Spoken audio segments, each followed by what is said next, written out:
बोटाच्या एका स्पर्शाने संबंध जगातील घडामोडी पाहण्यासाठी राजमुद्रा न्यूज लाईव्ह हे ॲप इन्स्टॉल करा व चॅनलला सबस्क्राईब करायला विसरू नका।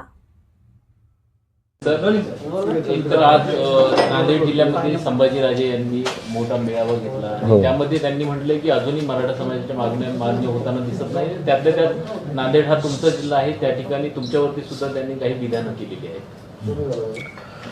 आज खासदार संभाजीराजे यांच्या नेतृत्वाखाली मराठा समाजाच्या विविध मागण्या संदर्भामध्ये नांदेड येथे एक आंदोलन म्हणा, मेळावा म्हणा, बैठा सत्याग्रह म्हणा, असा तो त्या ठिकाणी झाला। मला एवढंच सांगायचं आहे की मला संभाजीराजेंच्याबद्दल नितांत आदर आहे आणि त्या आदराला लक्षात घेऊनच मी त्यांनी जी काही व्यक्तिगत टीका माझ्यावर जी काही केली असेल किंवा केली आहे त्याबद्दल मी कुठल्याही प्रकारचं व्यक्तिगत पातळीवर उत्तर त्यांना देणार नाही, कारण की माझे त्यांचे संबंध आजपासून नाही तर माझ्या वडिलांपासून राजेंच्या घराण्याशी संबंध राहिलेले आहेत। त्यामुळे व्यक्तिगत पातळीवर त्यांनी केलेल्या टीकेला मी कुठल्याही व्यक्तिगत स्वरूपात किंवा टीका असं मी उत्तर देणार नाही, हे मला मुद्दाम सांगितलं पाहिजे।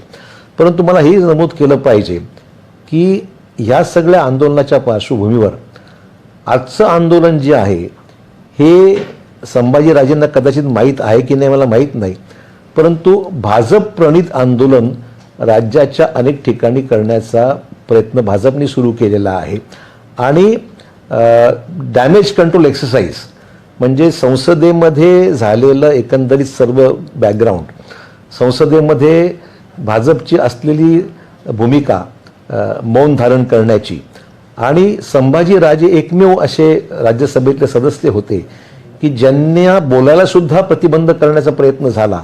शेवटी विरोधी पक्षाच्या नेत्यांनी आग्रह धरल्यानंतरच संभाजीराजेंना त्या ठिकाणी बोलू दिलं गेलं होतं आणि लोकसभेत भाजपचा एकही सदस्य महाराष्ट्रातला या म्हणजे मराठा समाजाचा या बाबतीमध्ये बोलू दिलं नाही त्यांना किंवा ते बोलले नाहीत, ही वस्तुस्थिती आहे। त्यामुळे हे सर्व जो डाव आहे तो आता भाजपवर उलटलेला आहे आणि म्हणून डॅमेज कंट्रोल एक्सरसाइज करण्याचा प्रयत्न भाजपने महाराष्ट्रामध्ये सुरू केलेला आहे। कदाचित हे राजेंच्या कानापर्यंत आलं नसावं असं माझं मत आहे आणि म्हणून या सगळ्या गोष्टीचा त्यांनी थोडीशी माहिती बारकाईने घ्यावी अशी माझी अपेक्षा आहे।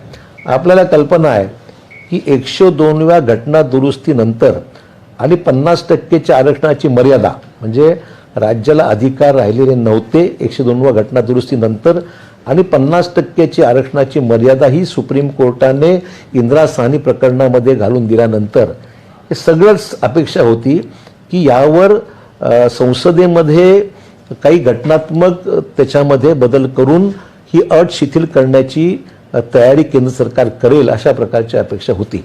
परंतु आपण पाहिलंय की या सगळ्या संसदेमधले झालेल्या अधिवेशनामध्ये सरकारच्या बाजूने या बाबतीमध्ये काही वक्तव्य झालं नाही। केंद्र सरकारने याच्या बाबतीमध्ये कुठलंही पॉझिटिव्ह सकारात्मक भूमिका घेतली नाही आणि म्हणून मधल्या महिना दीड महिन्याच्या कालावधीमध्ये भाजपचे नेते यावर मौन धारण करून बसले होते, काही बोलले नाहीत आणि त्याचाच प्रत्यय आपल्या संसदेमध्ये आपल्याला पाहायला मिळाला। त्यामुळे आजचं हे जे भाजप प्रणित आंदोलन जे पाहायला मिळतंय हे भाजपच्या डॅमेज कंट्रोल एक्सरसाइजचा भाग होता असं मला या ठिकाणी म्हणायचं आहे।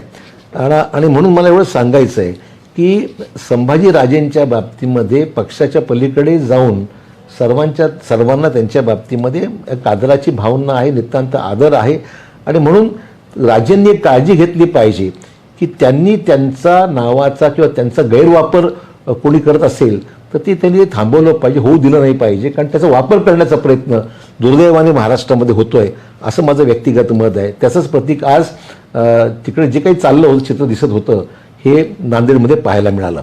एक तर ही एक गोष्ट त्याच्यामध्ये, त्यामुळे अशोक चव्हाणांना व्यक्तिगत विरोध करण्याचा भाजपमधला जो काही वर्ग नांदेडमधला आहे हा त्यातून हे सगळं आजचं चित्र घडवून आणलेलं आहे असं माझं मत आहे। त्यामुळे आपली दुसरी ही बाब महत्त्वाची आहे, अनेक मराठा संघटनासुद्धा आजच्या या नांदेडच्या आंदोलनापासून दूरच होत्या।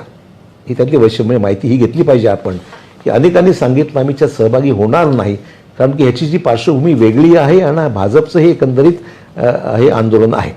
त्यामुळे मला वाटतं की त्यात थोडीशी बारकाईने राजेंनी माहिती घेतली असती तर कदाचित त्यांना हे लक्षात आलं असतं. त्यामुळे त्यांना त्यांची दिशाभूल कोणी काही करतं आहे.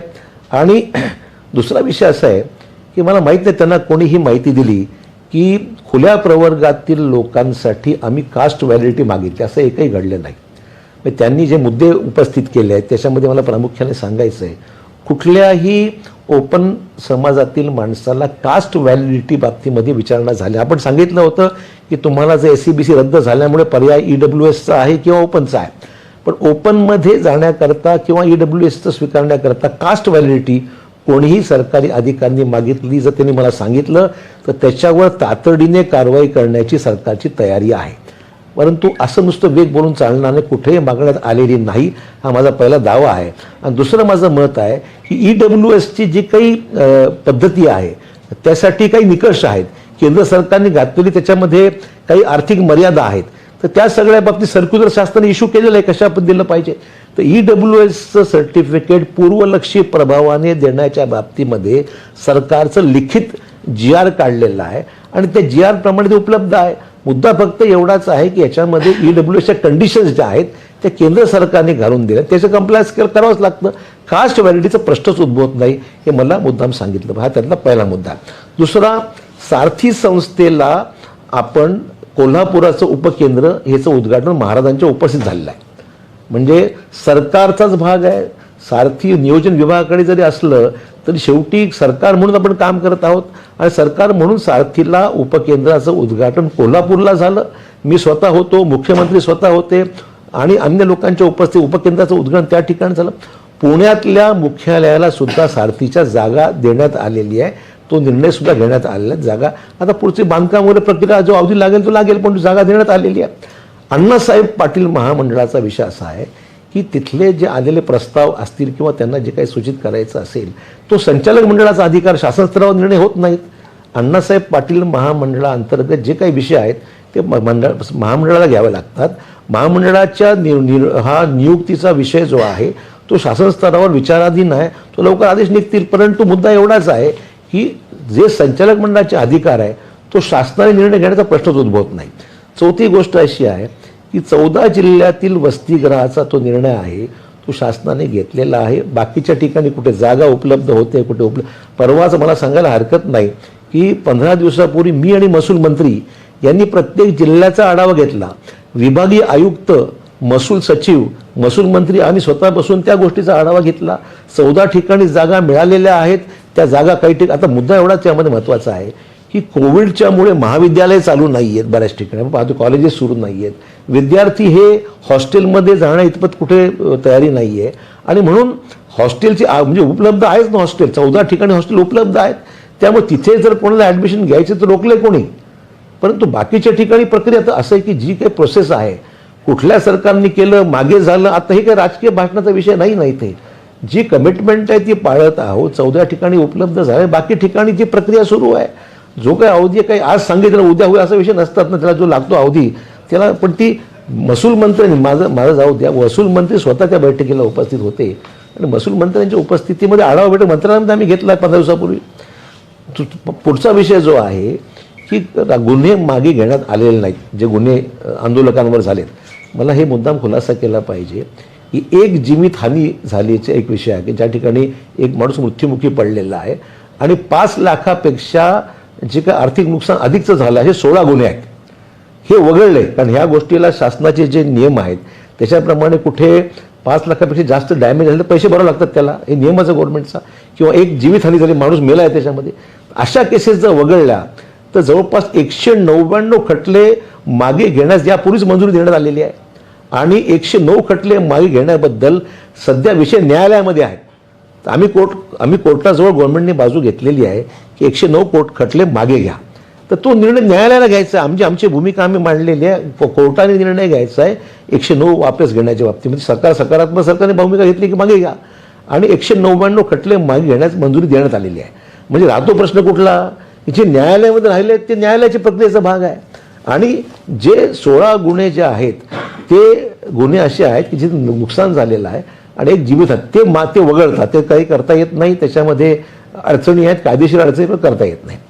तर आणि तो पुढचा मुद्दा असा आहे की राज्य सरकारने पुढे SCBCच्या बाबतीत पुढे कारवाई करण्यासंदर्भात तुम्ही काय केलं असा प्रश्न विचारण्यात आला. मला एवढंच म्हणायचं आहे की केंद्राची पुनर्विलोकन याचिका फेटाळल्या गेली, राज्याची पुनर्विलोकन याचिका अद्यापही फेटाळण्यात गेलेली नाही. ती अद्यापही सुप्रीम कोर्टामध्ये प्रलंबित आहे आणि भोसले न्यायमूर्ती दिलीप भोसले याच्या समितीने सांगितलेलं आहे की त्याचा निकाल लागल्यानंतरच पुढची प्रक्रिया जी काही आहे ती करावी लागेल. आणि दुसरी सगळ्यात महत्त्वाची गोष्ट म्हणजे आमची अपेक्षा ही होती की संसदेमध्ये हा विषय मार्गी लागेल ना. महत्त्वाचं कसं होतं की संसदेमध्ये 102व्या घटना दुरुस्ती अधिकार तुम्ही राज्याला देत असताना तुम्ही काहीतरी त्याच्यामध्ये 50%ची अट शिथिल कराल असं आम्हाला वाटलं होतं. मग त्यामुळे संसदेचं अधिवेशन चालू होतं, हा एकीकडे हा भाग होता आणि दुसरीकडे आमची न्यायालयीन प्रक्रिया जी आहे ती अद्याप सुप्रीम कोर्टामध्ये प्रलंबित आहे. या दोन्ही एक गोष्टी आता तुम्ही नाकारल्याच आहे, तुम्ही काहीच केलं नाही सुप्रीम कोर्टच्या पार्लमेंटमध्ये. तर सुप्रीम कोर्टाने निर्णय घेतल्यानंतर पुढची जी प्रोसेस आहे ती प्रोसेस याच्यामध्ये निश्चितच लक्ष घालू त्याच्यामध्ये. पण जोपर्यंत हे होत नाही तुम्हाला लिगली सुद्धा ह्या विषयावर मार्ग काढणं, जोपर्यंत निर्णय होत नाही त्या पिटिशनमध्ये रिव्ह्यू पिटिशनमध्ये तोपर्यंत काय करता येणार नाही. त्यामुळे मला वाटतं की ह्या सगळ्या गोष्टी मी स्पष्ट केलेल्या आहेत. कुठेही त्याच्यामध्ये राजकीय मला त्याच्यामध्ये काही याच्यामागची भूमिका नाही आहे.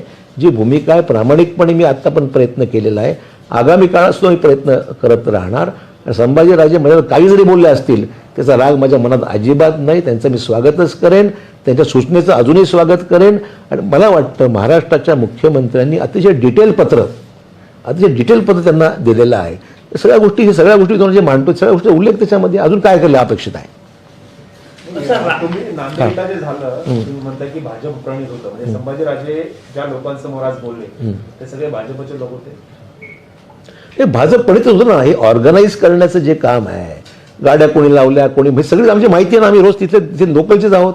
त्यामुळे जे कोणी हा सगळा घडून आणला कार्यक्रम, राजेंना कदाचित जे बॅकग्राऊंड नसावी या गोष्टीची, हे भाजप प्रणित आंदोलन नांदेडमध्ये करण्यात आलेलं आहे. ह्याची न्यूट्रल काही असेल प्लॅटफॉर्म तर गोष्ट वेगळी होती. हा सगळा भाजपचा व्यासपीठ होत आहे. सर, दुसरीकडे राज्यपालांची भेट देखील काही संघटनांनी विनायक मेटे यांच्या माध्यमाने घेतलेली आहे. मराठा आरक्षणाचे मुद्दे राज्य सरकार मार्गी लावत, राज्यपालांनी याच्यामध्ये हस्तक्षेप करावा. मला जी कोणी राज्यपालांना जरूर भेटावं, राज्यपालांनी मदत आम्हाला करावी अशी माझी अपेक्षा आहे. पण मला एवढंच म्हणायचं आहे, मधल्या काळामध्ये ज्यावेळेस हा विषय सुप्रीम कोर्टाच्या वर्डिक्ट नंतर केंद्राकडे गेला होता त्या 1.5 महिन्यामध्ये ही मंडळी का बोलली नाहीत, हा आमचा विषय आहे. राज्य सरकार करण्यापेक्षा केंद्र सरकारने करणं हे जे कायद्याने, मी कुठलीही गोष्ट माझं पॉलिटिकल स्टेटमेंट नाही आहे, जे मी इथे बोललेलो हे कायद्याच्या मुद्द्यावर. भाजपचा कुठलाही नेता किंवा कुठलाही माणूस हा कायदेशीर मुद्द्यावर बोलतच नाही आहे, पॉलिटिकल ॲलिगेशन्स करण्याचंच काम चालू आहे. आमचं म्हणणं असं आहे, राज्यपालांना आम्ही स्वतः राज्यपाल काय आम्ही पंतप्रधानांना भेटलो ना, हे पंतप्रधान लिखितच दिलं आहे मुख्यमंत्र्यांनी. याच्यामध्ये अजून काय करायला पाहिजे. संभाजीराजांचं म्हणणं आहे की तुम्ही जेव्हा दिल्लीला गेलेला मराठा आरक्षण प्रकरणी संसदेच्या आधी, तेव्हा तुम्ही शिवसेनेच्या नेत्यांना भेटलात, काँग्रेसच्या नेत्यांना भेटलात, पण ते त्यांना भेटलं नाही. नाही, असं आहे, जे गटनेते आहेत पक्षाचे, विविध पक्षाच्या गटनेत्यांची बैठक मुंबईमधून जी चर्चा झाली, तर मी एकतर संभाजीराजेंसहित सर्वात लिखित पत्र आहे माझं. म्हणजे मुख्यमंत्र्यांची चर्चा झाल्यानंतर महाराष्ट्रातल्या सर्व पक्षीय खासदारांमध्ये पत्र गेले, रायटिंगमध्ये पत्र आहे, लिखित पत्र आहे. आणि जी चर्चा मुख्यमंत्र्यांशी स्तरावर झाल्यानंतर हे ठरलं की सर्वपक्षीय जे गटनेते आहेत पार्लमेंटमध्ये त्या गटनेत्यांशी आपण भेटलं पाहिजे. आणि म्हणून आम्ही दिल्लीमध्ये जे भेटी घेतल्या त्या गटनेत्यांची भेटी घेतली. तुम्ही दिशाभूल करताय समाजाच्या असं कुठल्या दाखवा ना, कुठल्या मुद्द्यावर मी दिशाभूल करत नाही, दिशा दाखवण्याचा माझा प्रयत्न आहे. जे वस्तुस्थिती आहे ती सांगितली पाहिजे. राजकीय मराठा समाजाचा राजकीय फायदा उठवण्याचा प्रयत्न भाजप करत आहे, त्याच्यापासून राजेंनी सावध राहिलं पाहिजे. आम्ही सर्व सावध आहोत, राजेंनी सावध राहिलं पाहिजे, आमची अपेक्षा एवढीच आहे. तुम्ही त्यांना चर्चेसाठी बोलवणार आहे सगळे? आज त्यांनी जे नांदेडमध्ये प्रश्न, मी त्यांना भेटेन ना, मला काय हरकत नाही, माझी कधीच अडचण नाही. मागे भेटलो होतो, आताही भेटेन, माझा काही प्रॉब्लेम नाही आहे.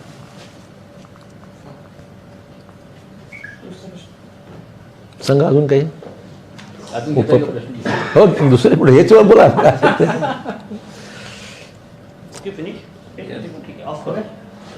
हे काही चालू आहे.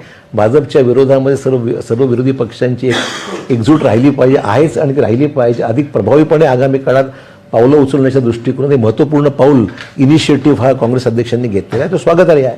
नाही, पण आपण संसदेच्या अधिवेशनापासून बघितलं तर शिवसेना आणि काँग्रेसची जवळीक अत्यंत वाढलेली आपण पाहिली. हे चांगलं आहे ना. म्हणजे राहुल गांधी आणि संजय राऊत अगदी कांद्याला कांदा लावून प्रत्येक ठिकाणी आम्हाला दिसले आणि आजच्या बैठकीत स्वतः मुख्यमंत्री सहभागी. याचाच अर्थ आहे की युपीए मजबूत आहे आणि राज्यातली महाविकास आघाडी सुद्धा मजबूत आहे. शिवसेनेने प्रत्यक्ष युपीए मध्ये सहभागी व्हावं असं वाटतं तुम्हाला? कारण झालं तर आनंदच होईल. युपीए मध्ये अन्य पक्ष सुद्धा आहेत, जे नसतील त्यांनी सामील झालं तर विरोधी पक्षाची जी काही एकजूट आहे ती अधिक मजबूत होईल.